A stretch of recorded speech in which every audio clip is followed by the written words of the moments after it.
The carriage jolted violently over the uneven cobblestones, and with each tremor, her heart leapt in fearful anticipation, though she would not admit it even to herself. Gossip had preceded her like a shadow, and whispers of pity and derision hung in the air as surely as the London fog that clung to the collars of passing strangers. She, a young woman of modest fortune yet undeniable refinement, had been summoned to the manor of the Duke of Ashford, a man whose name carried the hollow weight of tragedy. The war had taken him, or so society claimed, leaving him crippled, distant, and unworthy of the admiration his title might otherwise command. Some called him heroic, most called him broken. And she, in the quiet desperation of her own station, had been chosen, by duty, by circumstance, and perhaps by hope, to walk the corridors of his sorrow. Her father had whispered counsel in tones tight with fear. "Remember your duty, Evelina," he said, his hand lingering over hers, frail and trembling. "Some marriages are not made for love but for necessity. Do not presume to awaken passion where none remains." And she, with her heart trembling like the flame of a candle in a draughty hall, had nodded. Yet even as the carriage lurched forward, the tension in her chest was not wholly obedience, it was anticipation, mingled with the keenest fear. The manor loomed as the carriage wheels ground to a reluctant halt.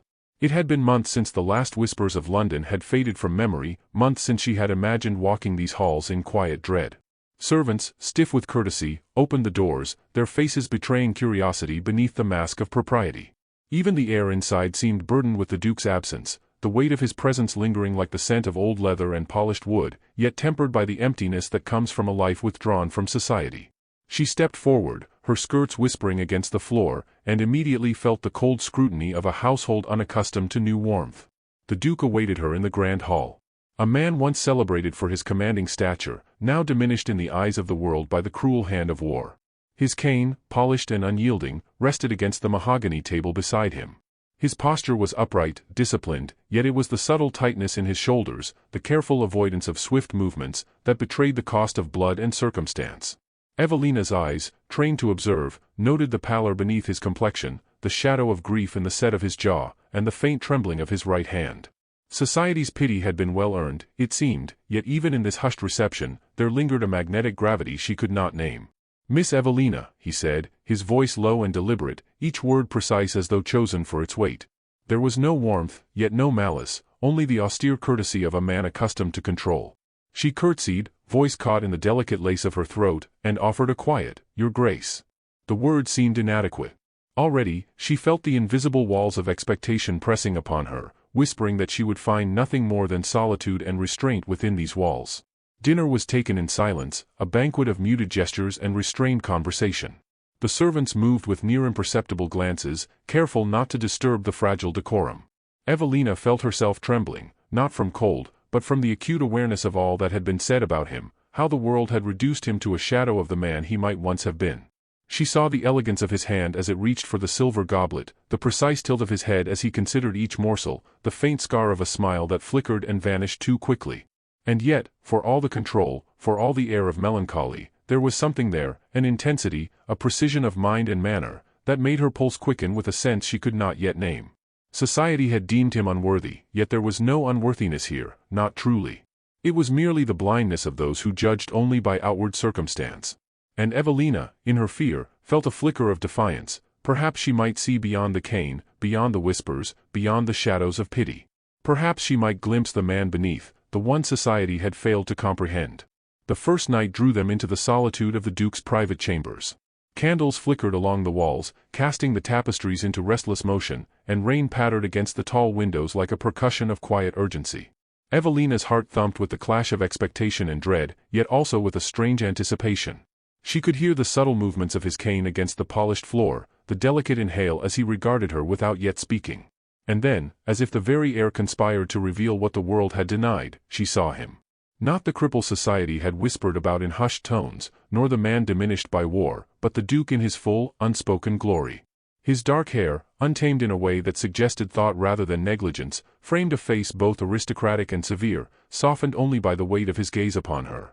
His eyes, piercing yet gentle, held the intensity of one who had suffered and yet endured, a man who bore loss and still commanded the space around him with innate authority.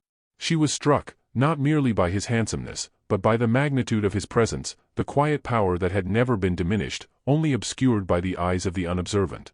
Her breath caught, involuntarily, at the sight. For the first time, she understood the peril and the wonder of her position. Society had reduced him to pity, but she, in a fleeting, shivering instant, recognized a truth that no gossip could convey. This was no broken man. This was a man whose heart had been tempered by fire and whose mind had been honed by loss, whose beauty, both outward and inward, was concealed beneath the armor of circumstance. He moved then, deliberately, with the careful grace of someone who measured every motion, and yet there was a tenderness in the tilt of his head, a consideration in the way he spoke her name. "Miss Evelina," he said again, softer this time, almost hesitant, "the night is long, yet we shall endure it together." His words, simple and precise, carried an unspoken promise of shared understanding, of quiet companionship in a world that had so often turned away. Evelina felt a tremor pass through her, a mingling of fear, awe, and unacknowledged desire. Here was a man who had been diminished in the eyes of the world, yet before her, he was whole, commanding, and breathtaking. She did not yet know what the morrow would bring, nor how society would judge the choices laid before her, but in that candlelit room, surrounded by shadows and the soft cadence of rain, she glimpsed a truth that startled her. The Duke of Ashford, wounded though he might be, was a man worthy of admiration, devotion, and perhaps, in time, love. And as the flicker of the candlelight danced across the tapestries, she realized with a shivering clarity that this first night, this moment alone in the vast expanse of his manor, would change everything. Society's whispers, her own anxieties, even the scars of war could not diminish the force of what had begun to awaken between them. The world outside could mock, the estate could echo with emptiness, but here, in this solitary chamber, a revelation had taken root. She was standing on the precipice of a discovery that would forever alter her understanding of courage, beauty, and the heart of the man she had been summoned to marry. And yet, before words could fully bridge the chasm between anticipation and confession, a sound from the hall, a soft, deliberate tap of the Duke's cane, reminded her that though this night held revelation, it also held restraint, expectation, and the quiet tension of the unknown.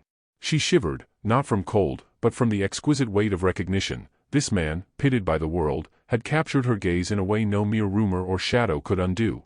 The night had begun, and with it, the slow, inevitable awakening of something far greater than either of them had anticipated. The morning arrived with no apology, bringing the Duke's manor alive with the rustle of servants' skirts, the clink of silver, and the murmured anticipation of a household long unaccustomed to new presents. Evelina awoke with a tremor still lingering from the revelations of the night before, the image of his dark, commanding eyes etched into her mind, impossible to dismiss. She dressed with meticulous care, smoothing the folds of her gown, yet found her thoughts continually drawn to him, to the quiet authority and restrained tenderness she had glimpsed. The world outside could not claim him, the whispers of society were powerless here, and yet she felt the acute awareness of all the eyes that would soon judge her, were they privy to even a fraction of what she had discovered. The Duke's study was her first destination, a room where time itself seemed to bow to its occupant. Books lined the walls in perfect, almost obsessive order, their spines polished and titles meticulously aligned. He sat behind the massive mahogany desk, his cane leaning against it as if it were both support and symbol. When he looked up, Evelina felt the weight of his scrutiny like a physical force. He did not rise to greet her, nor did he offer the casual civility of the previously indifferent host. Instead, he regarded her with an intensity that made her pulse quicken. "Good morning, Miss Evelina," he said, his tone carrying the faintest trace of warmth, though carefully measured. "I trust your night was tolerable?" There was no mockery, no overt cruelty, yet the question itself was precise, weighted with expectation and curiosity. Evelina inclined her head, a slight blush warming her cheeks. "It was enlightening, Your Grace," she murmured, uncertain whether she had revealed too much or too little. His eyes narrowed, a flicker of amusement passing across his face before the stoic mask returned. The morning passed with careful civility, each gesture, each word layered with unspoken meaning. The Duke presented her with a small gift, a leather-bound journal, its cover worn yet elegant, the pages blank but inviting. "For your thoughts," he said simply, and in that simplicity lay a subtle intimacy that startled her. It was not the grand gesture of love one might read of in novels, but it was personal, thoughtful, and entirely unexpected. Evelina accepted it with a nod, fingers brushing the Duke's as she took it. The contact was brief, yet it left a shiver that neither of them attempted to acknowledge aloud. By afternoon, the manor began to stir with the anticipation of visitors.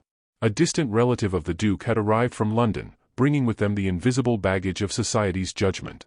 Their polite inquiries, their glances that lingered too long, their subtle murmurs of surprise at her presence, all of it struck Evelina with the same pang she had felt upon arrival.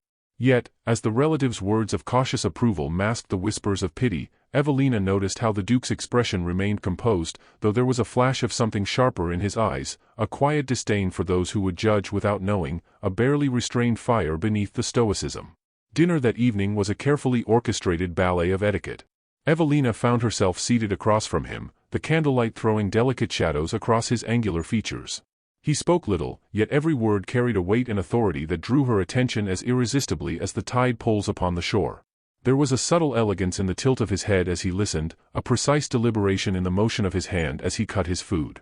She caught him observing her once, not with judgment, but with a quiet appraisal that made her breath catch. Was it curiosity? Admiration? A test of her composure? She could not discern, and perhaps that uncertainty was the spark that set her thoughts aflame. After dinner, the relative retired to their own quarters, leaving the house quieter, though not yet silent. Evelina wandered into the library, where the Duke had taken refuge behind the large fireplace, the glow of embers casting flickering light across the polished floor. He gestured to a chair. "Miss Evelina, I trust you do not find these walls oppressive?" His voice was measured, polite, yet there was an underlying warmth that coaxed her closer, both physically and emotionally. She shook her head, seating herself with care.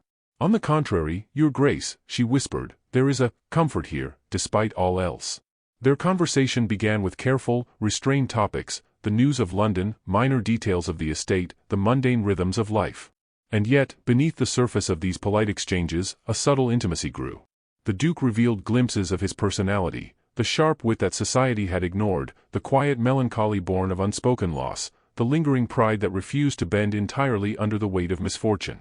Evelina listened with rapt attention, sensing that each word, each inflection, was a bridge being built between them, one that neither could yet name but both felt undeniably. He presented her with another small token before the evening concluded, a single sprig of lavender, carefully wrapped, its fragrance delicate and soothing. "For the chambers," he said, a faint tremor in his voice betraying a vulnerability she had not yet seen. She took it with reverence, pressing it to her cheek, overwhelmed by the subtle gesture. It was not grand, yet it was intimate, not boastful, yet it spoke volumes of thoughtfulness and care. She realized, with a sharp intake of breath, that the man whom society had deemed broken was capable of profound tenderness. Later, in the quiet hours of the night, Evelina retreated to her room, journal in hand, attempting to capture the whirlwind of thought and emotion that had filled the day. Every encounter, every glance, every subtle gesture seemed to carry a weight she had not anticipated. The Duke's hand in conversation, the careful pauses before he spoke, the intensity in his eyes, all of it unsettled her, yet drew her closer, in ways she could neither name nor resist. She recorded the moments, not in expectation of discovery, but as a means to anchor herself against the rising tide of feelings she could scarcely acknowledge. And then, as she closed her journal, a knock sounded at the door. It was neither formal nor intrusive, merely deliberate.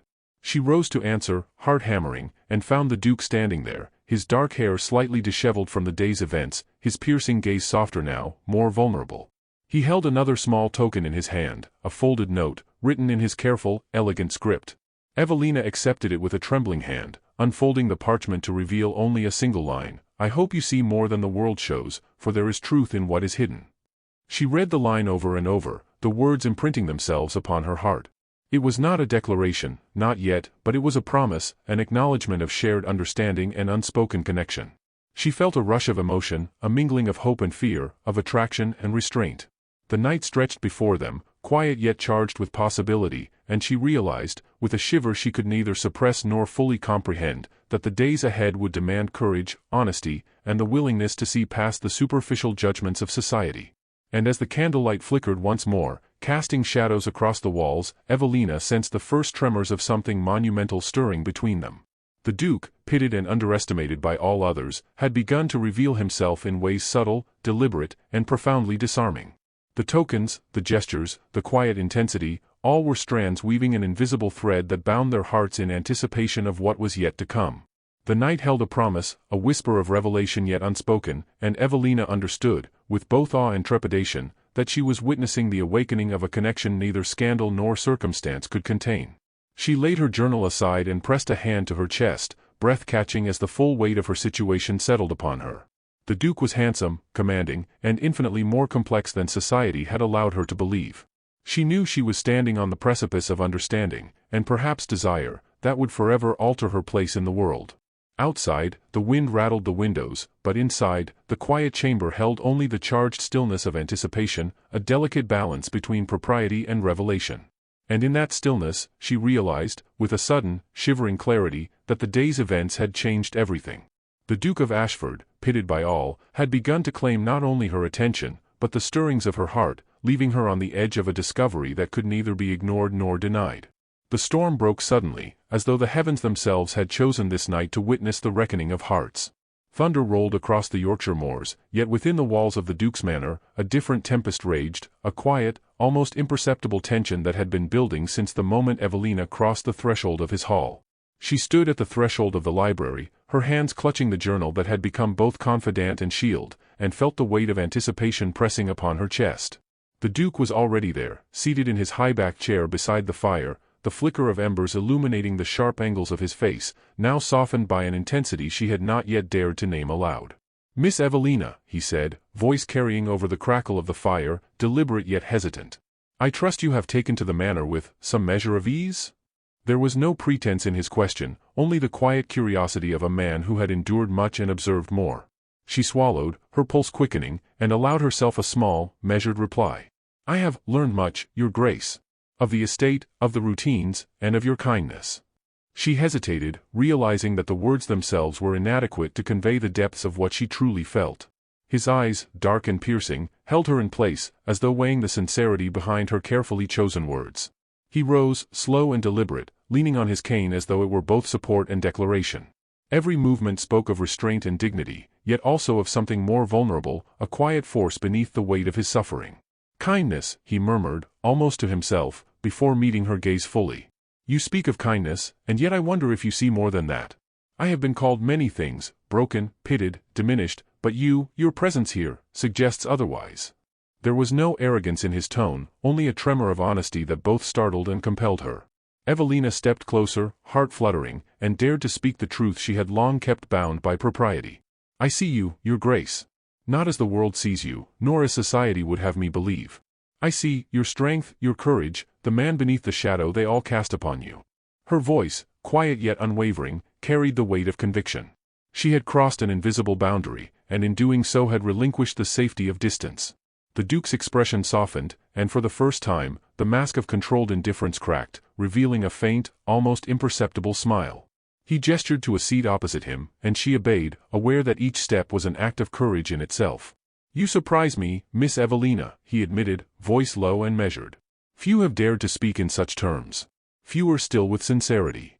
His hands rested lightly on the desk, fingers curled as though holding something invisible, a restraint that belied the tempest she sensed beneath the surface.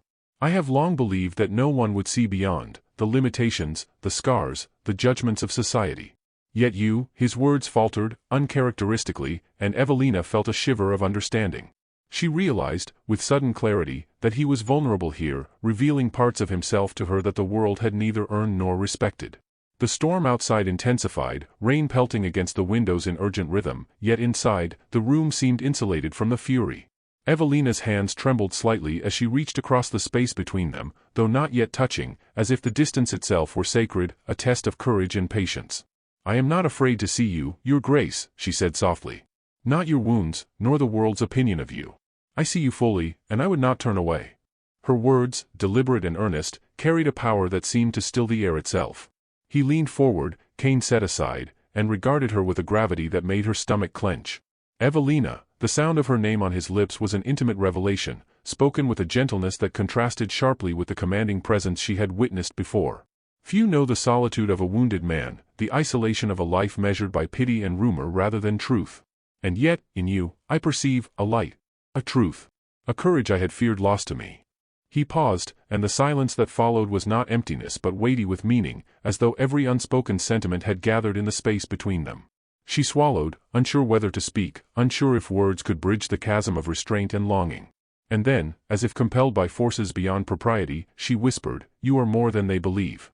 You always have been. And I care for you. Truly." The admission trembled on her lips, yet in that moment, it felt neither fragile nor reckless. It was a surrender of caution, a gift of the heart to a man who had borne both war and society's cruelty with quiet dignity. The Duke's gaze softened, shadowed by a vulnerability she had not anticipated. Slowly, deliberately, he rose and approached, each step measured yet purposeful. "Miss Evelina," he said, voice now nearly a caress, "I have feared that no one could see me, truly see me.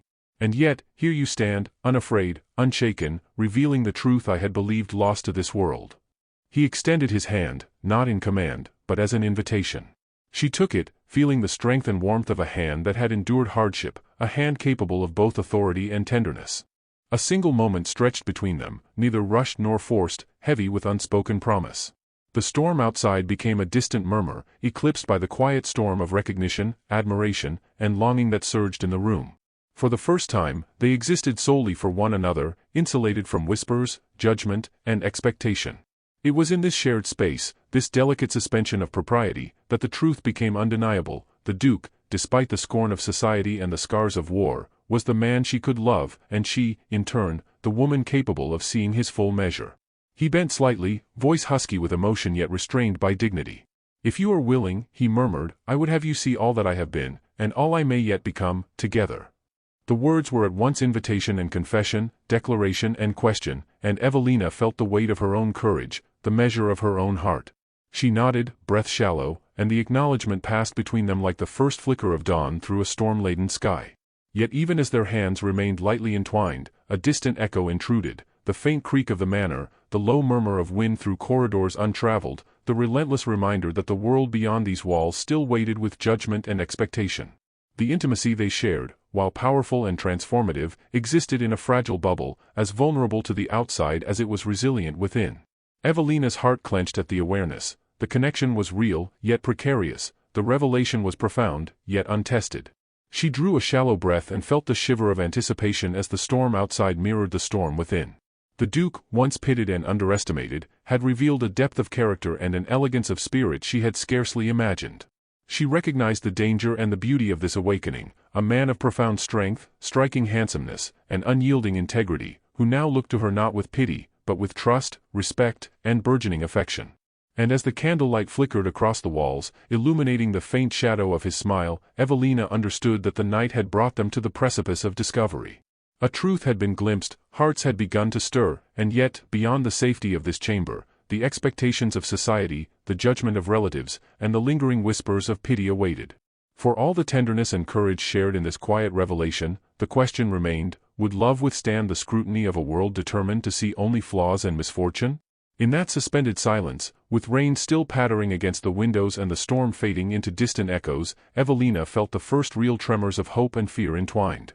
She had glimpsed the man society had failed to understand, and he had revealed her capacity for courage, compassion, and longing.